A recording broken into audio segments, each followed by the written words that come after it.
ನಮಸ್ಕಾರ ವಿದ್ಯಾರ್ಥಿಗಳೇ, ಈಗಾಗಲೇ ಸುಮಾರು ಪಾಸಿಂಗ್ ಪ್ಯಾಕೇಜ್ ಅಂತ ಹೇಳಿ first year physics, first year chemistry ಮತ್ತು ಫಸ್ಟ್ ಇಯರ್ ಬಯಾಲಜಿಯ ಕ್ವಶನ್ಸ್ ಆನ್ಸರ್ ಗಳನ್ನ ವಿಡಿಯೋ ಮುಖಾಂತರ ಎಕ್ಸ್ಪ್ಲೈನ್ ಮಾಡಿ ಶೇರ್ ಕೂಡ ಮಾಡ್ತಾ ಇದ್ದೀನಿ. ವಿದ್ಯಾರ್ಥಿಗಳಿಗೆ ಪಾಸಿಂಗ್ ಪ್ಯಾಕೇಜ್ ಸಲುವಾಗಿ ಮಾಡ್ತಾ ಇರುವಂತದ್ದು ಸ್ವಲ್ಪ ಸಹಾಯವಾಗಲಿ ಅಂತ ಹೇಳಿ ಈ ವಿಡಿಯೋದಲ್ಲಿ ಇಲ್ಲಿ ಕೆಮಿಸ್ಟ್ರಿಗೆ ಸಂಬಂಧಿಸಿದಂತ 3 ಕ್ವಶನ್ ಗಳನ್ನ ಬಹಳ ರಿಪೀಟ್ ಆಗಿರುವಂತಹ ಕ್ವಶನ್ ಗಳನ್ನ ಡಿಸ್ಕಷನ್ ಮಾಡ್ತಾ ಇದ್ದೇನೆ.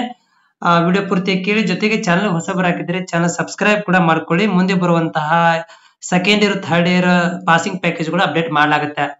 ಕ್ವಶನ್ ಇದೆ ಕೆಮಿಸ್ಟ್ರಿಯಲ್ಲಿ, mention 3 causes of air pollution.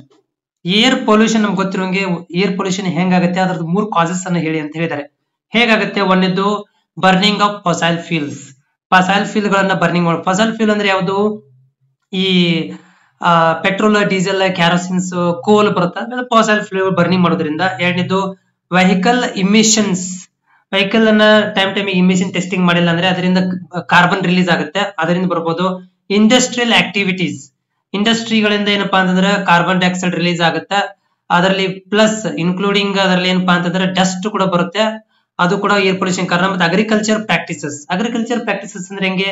ಈಗ ಇಲ್ಲಿ ತುಂಬಾ ಕಡಿಮೆ ಪ್ರಮಾಣದಲ್ಲಿ ಆಗುತ್ತೆ. ಈ ಬಹಳ ಎಕರೆಗಟ್ಟಲೆ ಏನ್ ಮಾಡ್ತಾರೆ ಅಂತಂದ್ರೆ ಇದನ್ನ ಮಾಡ್ತಾರಂದ್ರೆ ಸಿಂಪಡಣೆ, ಔಷಧಿ ಸಿಂಪಡಣೆಗಳನ್ನ ಮಾಡ್ತಾರೆ. ಅದು ಔಷಧಿ ಸಿಂಪಡಣೆ ಮಾಡಿದಾಗ ಅದು ಕೂಡ ಏನಾಗುತ್ತೆ ಅಂದ್ರೆ ಆ ಏರಿಯಾದಲ್ಲಿ ಸ್ವಲ್ಪ ಏರ್ ಪೊಲ್ಯೂಷನ್ ಮಾಡ್ಲಿಕ್ಕೆ ಕಾರಣ ಆಗುತ್ತೆ. ಇನ್ನೊಂದು ಬರ್ನಿಂಗ್ ಆಫ್ ವೇಸ್ಟ್. ಪ್ಲಾಸ್ಟಿಕ್ ಗಳನ್ನ ಬರ್ನ್ ಮಾಡೋದು, ಡಿಗ್ ಮಾಡಿ ಬರ್ನಿಂಗ್ ಮಾಡೋದು, ಮತ್ತೆ ಎಕರೆಗಟ್ಟಲೆ ಹೊಲಗಳಲ್ಲಿ ಏನಪ್ಪಾ ಅಂತಂದ್ರೆ ಸುಡ್ತಿರ್ತಾರೆ ನೋಡ್ರಿ, ವೇಸ್ಟ್ ಗಳನ್ನ ಸುಡ್ತಿರ್ತಾರೆ, ಅದರಿಂದ ಕೂಡ ಏರ್ ಪೊಲ್ಯೂಷನ್ ಆಗುವಂತ ಸಾಧ್ಯತೆ ಇರುತ್ತೆ. ಇದ್ರಲ್ಲಿ ಯಾವ್ದೋ 3 ಕೇಳಿದರೆ 3 ಬರೆದ್ರೆ ಸಾಕು. 3 ಮಾರ್ಕ್ಸಿಗೆ 3 ಮಾರ್ಕ್ಸಿಗೆ 3 ಕೇಳಿದ್ರೆ ಅಷ್ಟೇ. ಎರಡನೇ ಕ್ವಶನ್ಸ್ ಬಹಳ ಸಲ ಕೇಳುವಂತದ್ದು, name the SI units for volume, pressure and area. Name ಅಂತ ಕೇಳಿದಾನೆ, ಇಲ್ಲಿ ಎಕ್ಸ್ಪ್ಲೇನ್ ಕೇಳಿಲ್ಲ.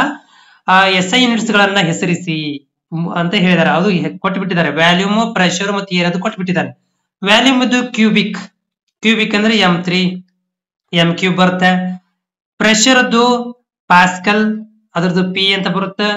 Equivalent newton per square metre ಕೂಡ ನಾವು ಯೂಸ್ ಮಾಡ್ತೀವಿ. ಆಮೇಲೆ ಏರಿಯಾದು square metre m2 m02. Okay, ಇವುಗಳು ಏನಪ್ಪಾ ಅಂದ್ರೆ SI ಯೂನಿಟ್ಗಳು. ನೆಕ್ಸ್ಟ್ ಮೂರನೇದು ಬಹಳ ಸಲ ಕ್ವಶನ್ ಮತ್ತು ಈಸಿ ಆಗಿರುವಂತದ್ದು, define acid, base and salt.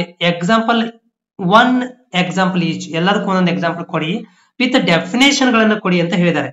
Acid definition ನೋಡ್ರಿ, A substance that produce hydrogen ions when dissolve in water. ಇದು ಕೂಡ ಬರೀಬಹುದು ನೀವು.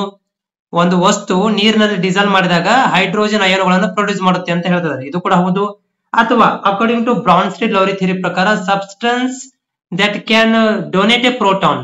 ಯಾವುದು ಪ್ರೋಟಾನ್ ಗಳನ್ನ ಡೊನೇಟ್ ಮಾಡುತ್ತೆ ಅದಕ್ಕೂ ಕೂಡ ಆಸಿಡ್ ಅಂತ ಕರಿತೀವಿ. ಉದಾಹರಣೆಗೆ ಹೈಡ್ರೋಕ್ಲೋರಿಕ್ ಆಸಿಡ್ HCl. ಎರಡನೇ ಡೆಫಿನೇಷನ್, ಬೇಸ್ ಅಂದ್ರೆ ಏನು? Substance that produce hydroxide OH minus ಅಯಾನ್ಗಳನ್ನು ಪ್ರೊಡ್ಯೂಸ್ ಮಾಡ್ತಾ ಇತ್ತಂದ್ರೆ ವೆನ್ ಡಿಸಾಲ್ವ್ ಇನ್ ವಾಟರ್, ನೀರಿನಲ್ಲಿ ಡಿಸಾಲ್ವ್ ಮಾಡಿದಾಗ ಅದು ಹೈಡ್ರಾಕ್ಸೈಡ್ ಅಯಾನ್ಗಳನ್ನು ಪ್ರೊಡ್ಯೂಸ್ ಮಾಡ್ತಾ ಇದ್ರೆ ಅದಕ್ಕೆ ನಾವು ಬೇಸ್ ಅಂತ ಕರಿತೀವಿ.